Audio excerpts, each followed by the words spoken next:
What is going on, YouTube? So wanted to come back with my first video of the day today. Probably my sole college football video of the day, but talking a little bit further about the Longhorns coaching situation. A few days ago, I did a video explaining why I do think there's more pros than cons to parting ways with Tom Herman. We'll see how the next few weeks go with Herman at the helm, but as a whole, I wanted to look at what potential next steps for the Longhorns could be. And before I get into any short list or anything like that, I wanted to mention the name that seems to be flying around pretty much every circle of discussion that talks about who the next Texas head coach could be, and that's Urban Meyer. Not in a coaching role right now. Last coaching role was with Ohio State to round out the 2018 season. He then passed off the duties to Ryan Day following the end of the 2018 campaign. And then, as I think we all know, Ryan Day took the Buckeyes to the college football playoff last year. Looked really good with Justin Fields leading the way, and they're a college football playoff contender again this year. The Longhorns are in a very different spot under Tom Herman. 2-2, 1-2 in Big 12 play right now. Losses to TCU and OU, 2-game losing streak heading out of the bye week, and then into their matchup this coming weekend against Baylor. So the Baylor game is going to be pretty telling. I mean, Herman has to get a win. If he gets to a losing record, 1-3 in Big 12 play, losing to a Baylor team that already lost West Virginia this year, the pressure is really going to start mounting on Herman. If not, he'll be gone completely.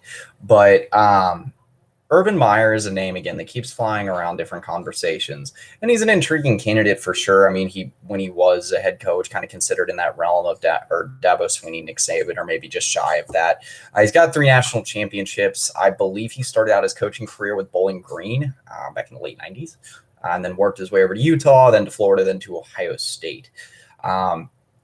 Was successful pretty much every stop of the way, and there's a few programs that he was at that are still successful to this day. Florida, kind of getting rejuvenated under Dan Mullen.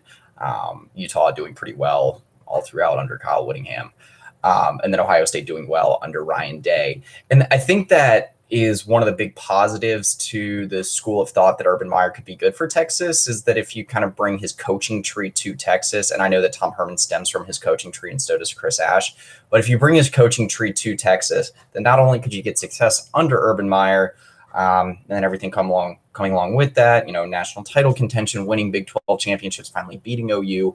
If intrigued to get the Lone Star Showdown going again, probably not, but that would be cool. And then, maybe do something like he did at Ohio State, pass it off to someone more than capable of taking the reins like he did with Ryan Day. Now, to get into the weeds a little bit, Urban Meyer, it does seem like a little bit, and this is always pointed out how Urban Meyer has talked about Texas so much and kind of the flaws with the program right now and how it just looks like he's kind of got that coaching bug or that coaching itch to get back into the game. I don't know if that's necessarily true. I really don't think he would have gotten away from Ohio State if not for kind of the health problems that he was coming under, and then all the scrutiny from that Zach Smith situation. There was a lot going bad for him that year, and you could see him visibly in pain on the sidelines often, headaches. It didn't look good, and so I don't know if coming to a program that has so much pressure associated with it, like Texas, would be the right move for him. It would clearly be the right move for Texas. I mean, there's been some problems along the way for Meyer, namely at the stops of Florida and then at different points with Ohio State. You would have to watch out for that. But overall, he's been successful at every stop along the way.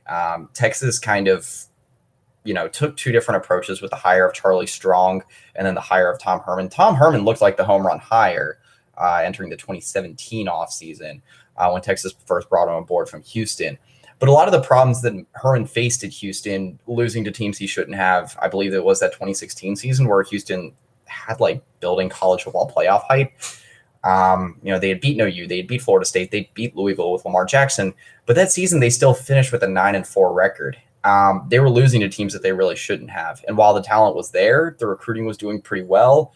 Not all the talent really lived up to the hype. And now you're seeing similar sort of problems at Texas. Player development's been a consistent key issue, and even Urban Meyer has pointed that out. And that was something he did pretty well with at Ohio State.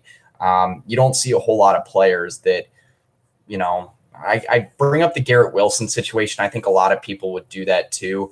The guy that's from the Austin area, right in the Longhorns' backyard, and publicly makes it known that he committed to Ohio State over Texas because the lack of player development. And, he was just kind of seeing careers go awry. And I can't really blame him for that because, while Texas has produced some good wide receiver talent, Colin Johnson, Devin Duvernay hopefully is a spot where they can turn the page. The years leading up to that, it wasn't too good, especially in the latter years under Mac Brown, all throughout Charlie Strong, early in Herman's tenure, the first 2 years or so. Excuse me. So I think Urban Meyer would definitely help fix that situation. Texas recruits itself. So, obviously the potential would be limitless for Meyer in terms of recruiting. The on-field results, you would really kind of get a new start under Urban Meyer heading into next season. Hopefully, kind of pandemic season put in the past. Ellinger might be on to the NFL. So you have a whole new plethora of starting quarterbacks. If they're going to hire Urban Meyer, maybe they can still hang on to someone like Quinn Ewers in the 2022 class. I think that's the biggest risk if you do part ways with Herman, is what to do about that. Because as long as Ewers stays committed, that could be one of those once in a decade, once in a generation sort of quarterback talents. He is a top-ranked prospect in the nation for the 2022 cycle. So again, the on-field results I think would come along. Urban Meyer tends to get pretty immediate turnarounds at any of the places that he's been. Ohio State wasn't necessarily in the dumps when he took it over by any means, but definitely continued the success there. If they didn't make the college football playoff, they were always in contention for it, as well as Big Ten championships. And that kind of leads me to the last point here, which is the last kind of big mark of frustration with Tom Herman and Charlie Strong and Mac Brown in his latter years with the Longhorns. And that's the lack of success within the Big 12, which also encompasses the lack of success against OU. Urban Meyer was really well known for how well he beat Michigan. He took care of business in the Big Ten. And I can pull up his record at Florida against Florida State. I know that's not as big of a deal necessarily as Michigan, as Michigan, Ohio State, maybe even necessarily Texas OU. And then I could pull up his record against Florida, Georgia.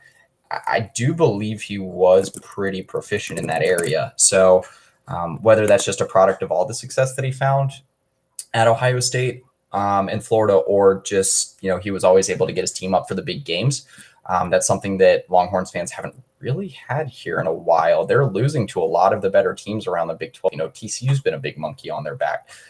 Baylor's gotten the best of them in recent years. Granted, Baylor, they've mostly taken care of business against. Oklahoma State, OU.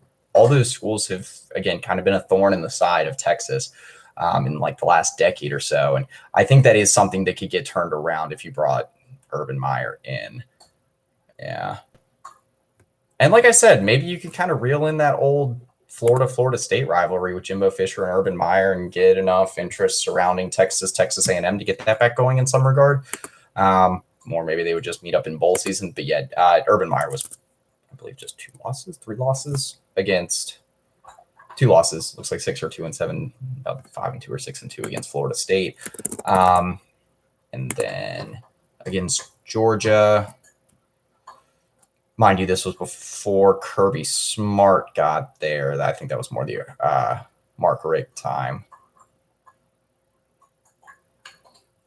Yeah, it looks like 5-1 against Georgia. So you would get kind of all that success that he brings to the table, getting the national championships. You can get the conference title contention and all those frustrations. Because I don't think any Texas fans realistically, the 2021 class isn't shaping up to be too good.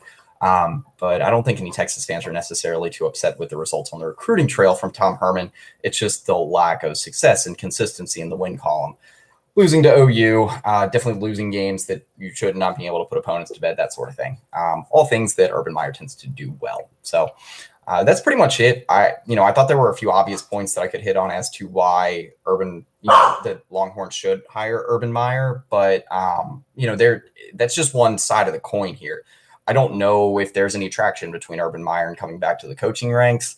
Again, it looked like there were some health issues going on at Ohio State before he left. But he's still pretty active in the commentary world. You can see him frequently on the sidelines at college football games, Ohio State games, Florida games, all that good stuff. So that might be encouraging just in terms of the signs that he still wants to be around the game. So we'll see what happens from here on out. But anyway, that's pretty much it. So yeah.